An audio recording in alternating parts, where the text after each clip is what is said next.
The creation myth of the ancient Greco Roman can compare with today's modern scientific understandings of how the universe and the Earth was created. The cosmological evolution speculation of supermassive black holes colliding to create the hypothetical origin of the Big Bang theory does have resemblance to the creation myth of old. Chaos and Nyx were the first primordial forces in the Greek cosmology. They represented, as you can imagine, a turbulent, dark characteristics, chaos being a vast empty void, a form of disorder, and Nyx is the night, a time of darkness. In turn, chaos and Nyx created Ether and Hemera, who represent light and day. They seized supremacy over their progenitors. This is the relation between the black hole Big Bang theory that has in turn created life as we know it. As Ether and Hemera superseded Gaia, Pontus and Eros, who represent the earth, the water, and love. In this moment, the planet Earth was forming into being from cosmic debris that collided together over time. Gaia, in admiration, created Uranus, who both reigned at this time. Uranus being the sky's atmosphere, forming around the globe, creating a kind of Goldilocks effect, which has the potential to harbour life and form the land with his rain and weather. Uranus and Gaia gave birth to the Titans that represent the earthbound elements of specific weather formations, such as thunder and lightning, the oceans, the seas, rivers, and also concepts such as memory, time, sight, and the underworld. Uranus kept them at bay, being the sky. He dominated them in Tartarus, a form of imprisonment, where the Titans suffered torments under wicked Uranus, until one of the Titans, Saturn, the concept of time, rivaled his father and castrated him, throwing Uranus's dissected member into the waters, where Venus, the goddess of harmony, arose from the sea froth. This was the start of primordial life in the form of the first single-celled organism, the progenitor of all that arose from the waters. Venus, being the goddess of harmony, is the Fibonacci golden ratio, the divine design created from the Goldilocks effect of the atmosphere, Uranus, and the motions of time, Saturn. Saturn was the ruler at this point, who with his consort Rhea created children of his own. He ate his children mercilessly, much like primitive life ate itself into a food chain. Those single-celled organisms evolved within time, eating themselves, symbolized by cannibalistic Saturn, until Rhea found it unbearable. She hid Jupiter, the god of the higher mind and expansion, to rival Saturn, and so he did. Jupiter grew strong enough to defeat his perpetual cycle of torment, representing the evolution of life, forming a higher consciousness and breaking away from the single-celled state and into a multi-celled state with greater capability for more advanced expressions, as the evolving life forms created the ability to adapt more and more, adapting into complex a biosphere we have now. Still, the food chain still exists within a harmonious relationship, and now because of the greater benefic of Jupiter, the acceleration of life has the ability to evolve into more refined creatures with the ability of sight and sense, to protect, to fight, and to have conscious thought. These traits are represented by Jupiter's offspring, that of the Sun, Moon, Mercury, and Mars. Evolution from the single-celled of the minor benefic of Venus to the multi-celled greater benefic of Jupiter gives way to explain the zodiacal evolutionary theory. To look at the animals of the zodiac, the first to evolve are the water signs. That is where it all started, where Venus arose.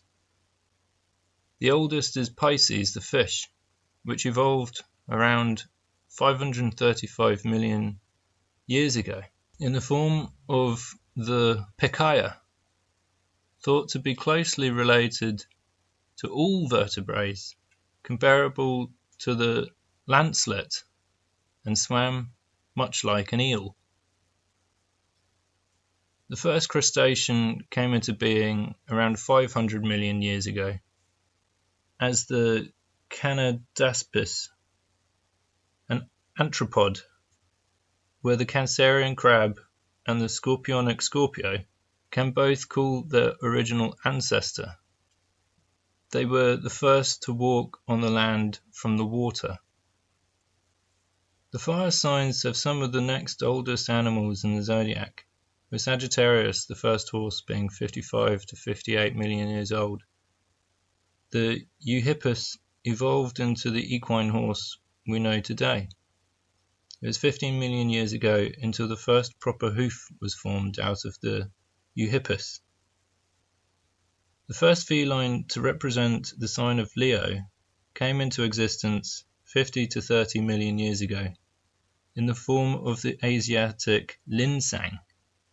The first cat appeared around 35 million years ago as the Pralurus. The lion we know today is from about 200,000 years ago. Aries the ram is from the bovide family 23 million years ago.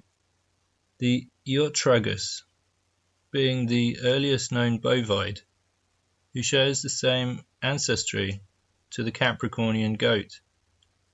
The ram first appeared fully in the form of the ovis, descended from the wild mouflon. The ovis 13 million years ago. This is also where the Caprinae subfamily splintered off from creating the earth sign Capricorn around the same time. The earth sign of Taurus also evolved from the bovide into the bovine subfamily, also around the same date range of 13 million years ago, with the onrock as the predecessor of the modern-day cow we have now. All these domesticated around 10,000 years ago by humans.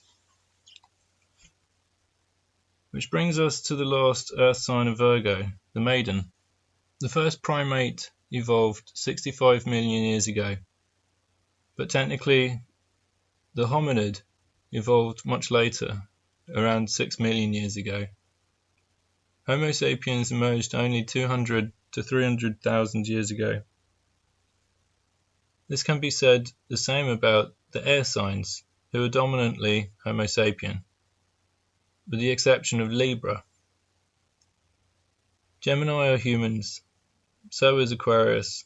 Compared to Libra, the only non-living being in the zodiac, it's an item, a sophisticated tool, which were invented by humans 2.6 million years ago.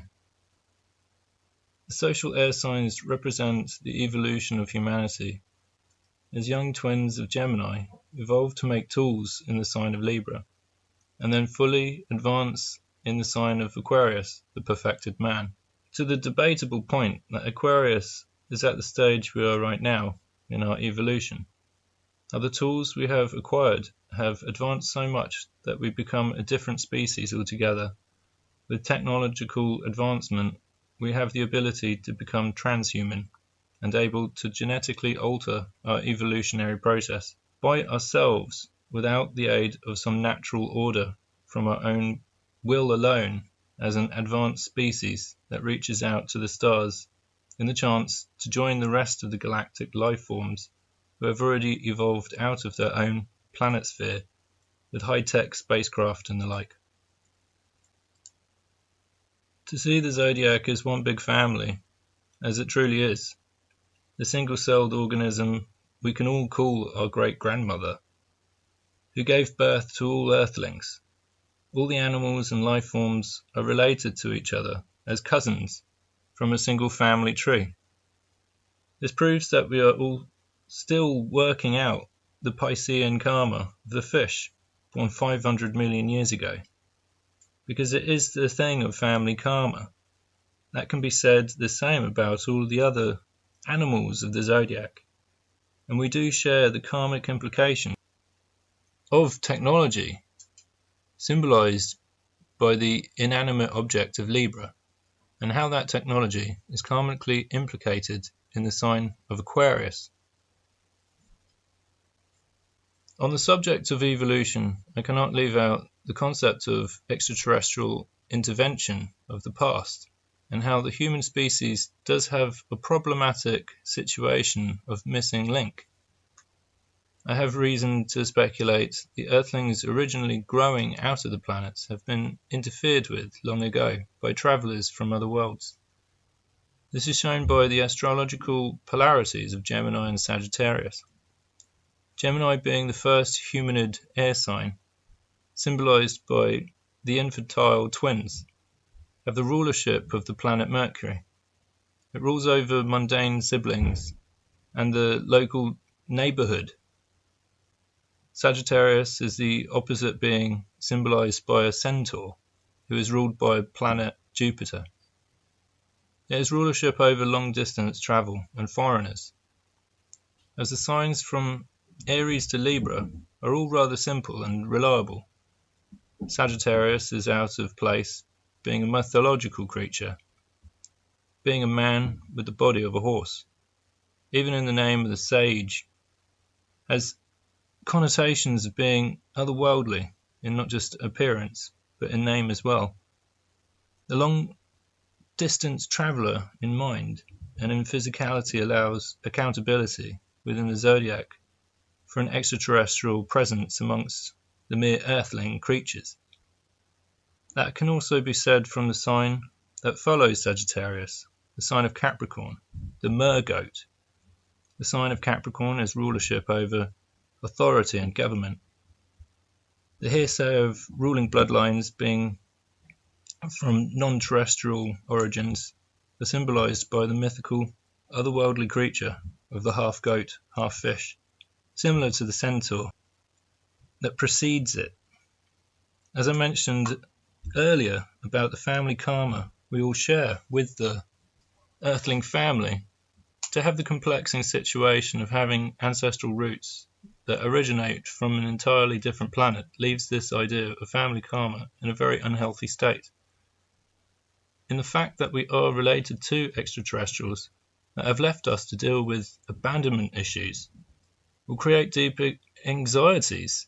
Not knowing our inherent ancestral heritage can explain the ill behaviour of us as a species.